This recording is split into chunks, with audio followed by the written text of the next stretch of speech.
Justru malah terbalik, orang setelah dibaptis, dia merasa bahwa dia lebih hebat. Dia sudah masuk surga. Dia sebagai anggota keluarga kerajaan. Bahkan dia dikatakan, saya kan anggota kerajaan surga. Lalu hidupnya semaunya sendiri. Saudara, apakah ini benar? Firman Tuhan tidak mengajarkan ketika kita dibaptis, dibenamkan dan diselamkan, kita pasti masuk surga. Tidak, saudara. Kalau saudara meyakini seperti itu, saudara salah. Hati-hati. Alkitab tidak mengajarkan seperti itu. Karena ketika kita dibaptis, diselamkan, dibenamkan, berarti kita mendeklarasikan iman kita. Kalau saudara mungkin melihat di berbagai tempat, mereka mendeklarasikan dirinya percaya kepada sesuatu. Dia mendeklarasikan, dia mendukung seseorang. Dia mengikuti apa yang diinginkan orang tersebut. Apa yang diharapkan orang tersebut. Kalau saudara mendeklarasikan iman percaya Yesus sebagai Tuhan dan Juru Selamat, hendaknya, seharusnya, sepatutnya kita meneladani Dia.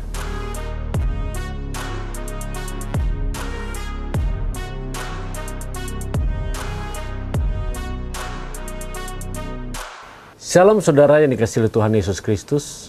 Dimanapun saudara berada saat ini, salam transformasi.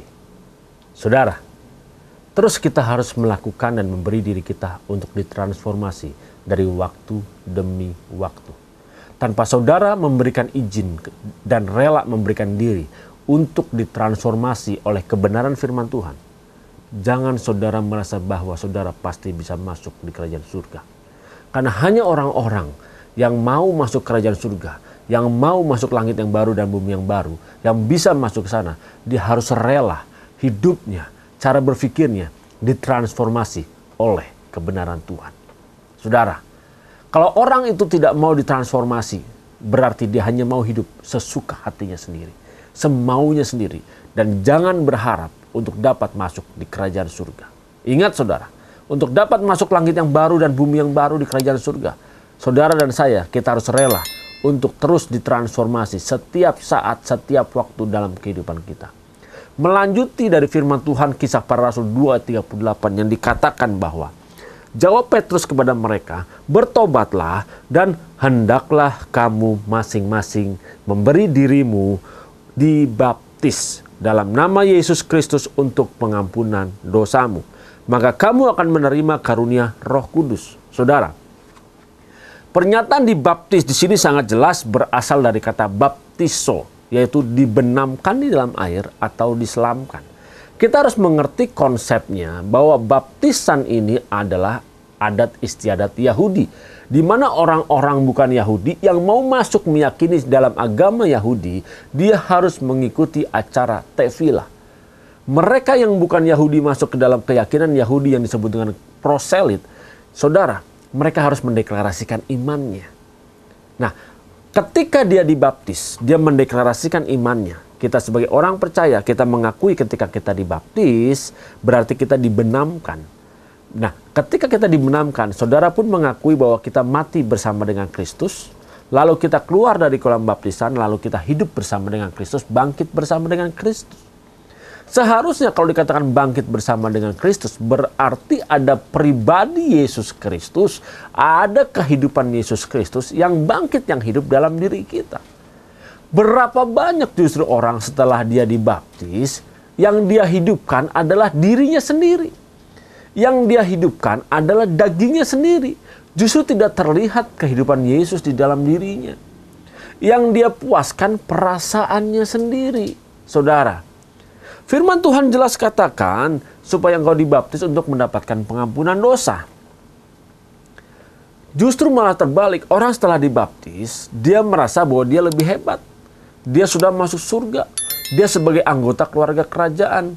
Bahkan dia dikatakan, saya kan anggota kerajaan surga. Lalu hidupnya semaunya sendiri. Saudara, apakah ini benar? Firman Tuhan tidak mengajarkan ketika kita dibaptis, dibenamkan dan diselamkan, kita pasti masuk surga. Tidak, saudara. Kalau saudara meyakini seperti itu, saudara salah. Hati-hati. Alkitab tidak mengajarkan seperti itu. Karena ketika kita dibaptis, diselamkan, dibenamkan, berarti kita mendeklarasikan iman kita. Kalau saudara mungkin melihat di berbagai tempat, Mereka mendeklarasikan dirinya percaya kepada sesuatu. Dia mendeklarasikan, dia mendukung seseorang. Dia mengikuti apa yang diinginkan orang tersebut. Apa yang diharapkan orang tersebut. Kalau saudara mendeklarasikan iman percaya Yesus sebagai Tuhan dan Juru Selamat, hendaknya, seharusnya, sepatutnya kita meneladani dia dalam kehidupan ini. Saudara, ketika Yesus Kristus dibaptis, dia keluar dari kolam baptisan, dia dibawa ke padang gurun, dia mengikuti apa yang Bapa inginkan dalam kehidupan ini. Dia menghadapi masalah, dia menghadapi penyiksaan. Loh, tapi kan Pak, di dalam Alkitab tidak ada Yesus disiksa. Saudara, ketika dia di padang gurun, apakah dia tidak menghadapi penyiksaan? Lapar, haus, panas, itu penyiksaan saudara. Mungkin saudara merasa bahwa penyiksaan seperti yang Yesus alami ketika dia dicambuk, ditinju, ditombak. Tapi saudara ketika menghadapi masalah, menghadapi kelaparan, tidak punya uang, dihina orang lain, difitnahkan yang jahat, saudara merasa itu bukan penyiksaan. Saudara, itu penyiksaan. Dan Tuhan izinkan itu terjadi supaya manusia batiniah kita bisa semakin disempurnakan. Supaya kita menjadi serupa seperti Kristus. Yesus saja mengalami hal seperti ini. Lalu kenapa banyak orang Kristen saat ini justru tidak mau mengalaminya? Dan dia mau menjadi orang Kristen hanya karena mau apa? Dia bisa kaya, dia bisa sukses, dia bisa berhasil, dagangannya berhasil, mungkin dia punya kekuasaan.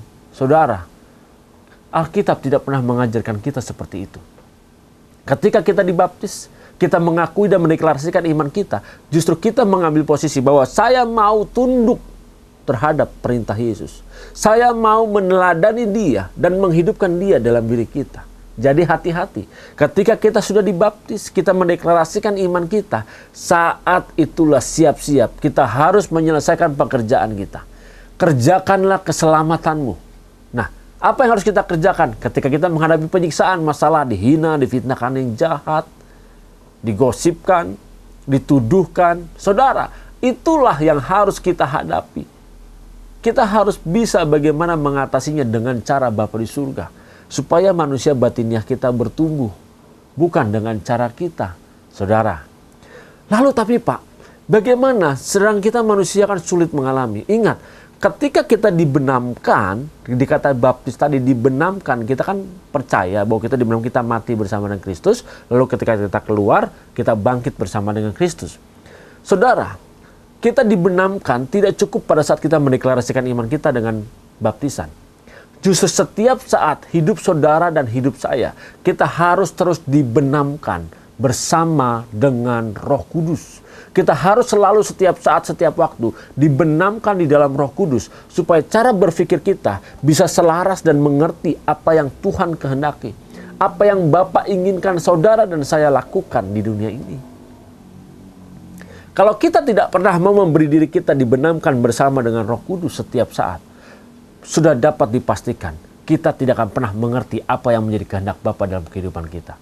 Ingat saudara, Roma 8 ayat 28. Allah turut bekerja dalam segala sesuatu untuk mendatangkan kebaikan bagi setiap orang yang mengasihi Dia. Jadi kalau saudara dan saya mengasihi Dia, berarti dalam kehidupan kita, kita harus rela. Ingat, Tuhan mengizinkan segala sesuatu terjadi. Baik itu yang baik atau baik itu pun yang tidak baik dalam kehidupan kita. Semuanya diizinkan terjadi untuk mendatangkan kebaikan dalam kehidupan ini. Saudara, Tuhan tidak mungkin mengizinkan apa yang kita hadapin kalau kita tidak mampu untuk menghadapinya. Tuhan tahu saudara dan saya, kita mampu menghadapi setiap permasalahan. Tuhan tahu apapun yang kita hadapin itu hanya untuk bagaimana manusia batiniah kita semakin hari, semakin disikat, semakin dibuat menjadi kinclong dan mengkilap. Seperti sepatu dengan sikat sepatunya saudara. Disikat terus. Supaya apa? Supaya sepatunya akhirnya mengkilap. Begitu pula kehidupan saudara dan kehidupan saya. Ketika kita menghadapi masalah yang mengenakan ataupun yang tidak mengenakan, itu adalah sikatnya. Sehingga hidup kita bisa memancarkan kemuliaan Tuhan. Tidak otomatis kita dibenamkan, dibaptis, lalu kita memancarkan kemuliaan Tuhan. Harus ada prosesnya saudara. Harus ada kita rela memberi diri untuk diproses. Dan itu sangat menyakitkan. Mari saudara, waktu kita sangat singkat. Berilah waktu hidup ini untuk kita terus diubahkan, ditransformasi cara berpikir kita. Kita memberi diri, dibenamkan bersama dengan Roh Kudus supaya kita bisa menjadi serupa seperti Kristus. Tanpa kita mau memberi diri dibenamkan bersama dengan Roh Kudus setiap saat, kita tidak akan pernah bisa menjadi serupa seperti Kristus. Ingat saudara, you must be perfect. Hendaklah kamu sempurna seperti Bapa di surga sempurna. Begitu pula dalam kehidupan kita. Mari, hendaknya kita juga sempurna melakukan apa yang menjadi kehendak Bapa di dunia ini untuk saudara dan saya lakukan. Mari, saya mengajak saudara semua dimanapun berada, selesaikan tanggung jawab kita sebelum kita menghembuskan nafas yang terakhir. Sebelum kesempatan berlalu dalam kehidupan kita. Mari, kita menjadi serupa seperti Kristus agar kita dapat masuk di kerajaan surga. Tuhan Yesus Kristus memberkati saudara. Salam transformasi.